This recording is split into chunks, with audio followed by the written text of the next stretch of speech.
Dolphin புயல் மற்றும் அதிகனமழையால் ஏற்பட்ட வெள்ளப்பெருக்கில் சிக்கி தத்தளிக்கும் சீனாவின் முக்கிய நகரங்கள். பசிபிக் பெருங்கடலில் உருவான இந்த புயலால் இந்தியாவிற்கு வரவேண்டிய மழையும் பறிபோயிருக்கிறதா? என்ன நடந்தது? இந்த செய்தி தொகுப்பில் விரிவாக பார்க்கலாம்.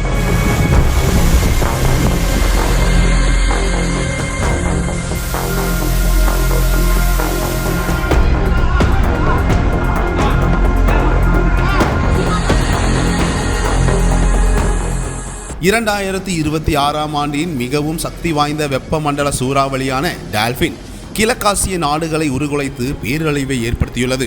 பசிபிக் பெருங்கடலில் உருவாகி சுமார் 6000 கிலோமீட்டர் தூரம் பயணித்து வந்த இப்புயல் ஜப்பான், சீனா, தைவான் உள்ளிட்ட நாடுகளில் கடுமையான சேதத்தை ஏற்படுத்தியுள்ள நிலையில் சீனாவில் மட்டும் 10 லட்சத்திற்கும் அதிகமான மக்கள் ஆபத்தான பகுதிகளில் இருந்து பாதுகாப்பான இடங்களுக்கு அவசரமாக வெளியேற்றப்பட்டுள்ளனர்.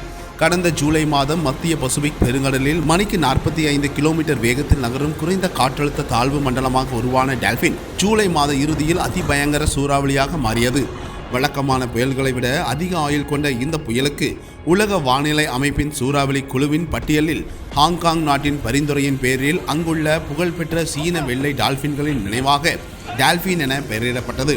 ஜெஜியாங் மாகாணத்தில் யுஹுவான் பகுதியில் கரையை கடந்த இப்புயலால் மிக கடுமையான பாதிப்புகள் ஏற்பட்டன.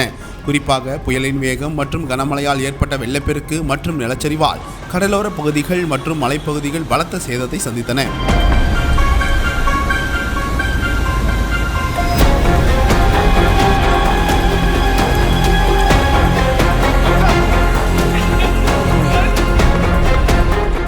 புயலின் தீவிரத்தன்மை மற்றும் பேரழிவு ஆபத்தை உணர்ந்த சீன அரசு மிக உயரிய எச்சரிக்கையான ரெட் அலர்ட் விடுத்தது. இதையடுத்து ஆபத்தான மற்றும் தாழ்வான பகுதிகளில் வசித்து வந்த 10 லட்சத்திற்கும் அதிகமான மக்கள் வெளியேற்றப்பட்டு அங்கு தயார் நிலையில் வைக்கப்பட்டிருந்த 1000க்கும் மேற்பட்ட அவசரகால தங்குமிடங்களில் பாதுகாப்பாக தங்க வைக்கப்பட்டனர். இந்த புயலின் தாக்கத்தால் ஷாங்காய், ஜெஜியாங், வடபுஜியான், வடகிழக்கு ஜியாங்சி, தென் மத்திய ஹன்ஹியாய் மற்றும் ஜியாங்சு ஆகிய பகுதிகளில் கொட்டி தீர்த்த அதிபலத்த மழையால் பெரும் வெள்ளப்பெருக்கு ஏற்பட்டது. குறிப்பாக ஷாங்காய் நகரின் தாழ்வான பகுதிகள் மற்றும் சாலைகளை வெள்ளம் சூழ்ந்தது. இதனால் வாகன ஓட்டிகள் கடும் இன்னல்களுக்கு உள்ளாகியதோடு வாகனங்களுக்குள் தண்ணீர் புகுந்ததால் உரிமையாளர்கள் செய்வதறியாது தவித்து வருகின்றனர்.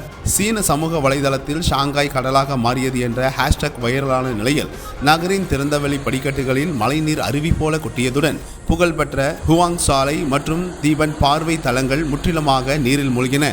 புயல் காரணமாக சீனாவின் பல்வேறு விமான நிலையங்களில் இருந்து 1000க்கும் மேற்பட்ட விமானங்கள் ரத்து செய்யப்பட்டதோடு முன்னெச்சரிக்கையாக ஷாங்காய் டிஸ்னிலேண்ட், லெகோலேண்ட் ஆகியவை தற்காலிகமாக மூடப்பட்டன. யாங்ஷான் துறைமுகத்தில் 500க்கும் மேற்பட்ட கப்பல்கள் பாதுகாப்பான இடங்களுக்கு மாற்றப்பட்டு பூஜியான் கடலோர பகுதியில் 55 படகு வழித்தடங்கள் நிறுத்தப்பட்டன. மேலும் பிஷான் தீவு அருகேயுள்ள கடல்சார் காற்றாலைகளில் 32 டர்பைன்களும் அவசரமாக நிறுத்தப்பட்ட சூழலில் ஷியான்டாங், யோங், ஜியாவோ மற்றும் சுயாங் ஆகிய முக்கிய ஆறுகளில் அபாய கட்டத்தை தாண்டி வெள்ளம் பாயக்கூடும் என சீன நீர்வள அமைச்சகம் எச்சரித்துள்ளது. சீனாவை தாக்குவதற்கு முன்பு ஜப்பானின் தென் தீவு பகுதிகளில் மணிக்கு 162 கிலோமீட்டர் முதல் 216 கிலோமீட்டர் வேகம் வரை வீசிய சூறாவளி காற்றால் 50,000 குடும்பங்கள் மின்சாரமின்றி தவித்தன. மேலும் தைவானின் வடபகுதியிலும் புயல் மற்றும் கனமழை காரணமாக 100க்கும் மேற்பட்ட விமானங்கள் மற்றும் படகு சேவைகள் ரத்து செய்யப்பட்டன. சீனாவை தாக்கிய டால்பின் புயல் இந்தியாவிலிருந்து 4000 கிலோமீட்டர் தொலைவில் இருந்தாலும் பசிபிக் பெருங்கடலில் அது காட்டிய அசாத்திய வீரியத்தால் வங்காள விரிகுடாவில் குறைந்த காற்றழுத்த தாழ்வு மண்டலம் உருவாவதற்கு தேவையான ஈரப்பதத்தை முழுமையாக ஈர்த்து கொண்டது.